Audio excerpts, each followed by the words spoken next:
ফেসবুকের একটি বই কেনা এবং বিক্রি করার গ্রুপ রয়েছে, পুরনো বইয়ের সংগ্রহশালা। সেই গ্রুপে আমি বহু বছর থেকেই একজন ক্রেতা বিক্রেতা স্বরূপ সদস্য রয়েছি। তো সেখান থেকেই আরেকটি বই আমি অর্ডার দিয়েছিলাম। পোস্ট অফিস থেকে বইটা এসেছে আজই, নিয়ে নিলাম। বইটা একটু দেখাচ্ছি তোমাদের, বইটা কি নিয়েছিলাম আমি।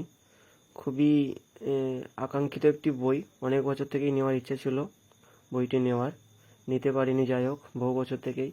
তাছাড়া বইটি আনন্দ প্রকাশনীর বইয়ের যা দাম সেটা হয়তো অনেকেই জানো, খুবই দাম। তো বইটি দেখতে পাচ্ছ, শঙ্কু সমগ্র। খুবই অল্প দামে বইটি আমি নিয়েছি একজন দাদার কাছ থেকে। ভাবা যায় না দামটা প্রায় এতটাই অল্প।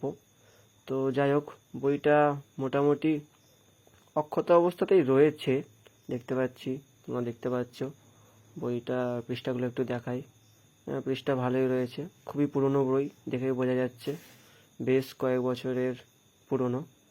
তো বইটা এখনো ভালো আছে, তবে আমার বইয়ের যে বই পোকার একটা চোখ থাকে না, বই চোখ থেকে আমি বুঝতে পারছি বইটার একটু অপারেশনের দরকার আছে, হালকা ট্রিটমেন্টের দরকার আছে বইটাকে আরও সুন্দর করার জন্য। কি সেই ট্রিটমেন্ট পরবর্তীতে দেখাবো তোমাদের।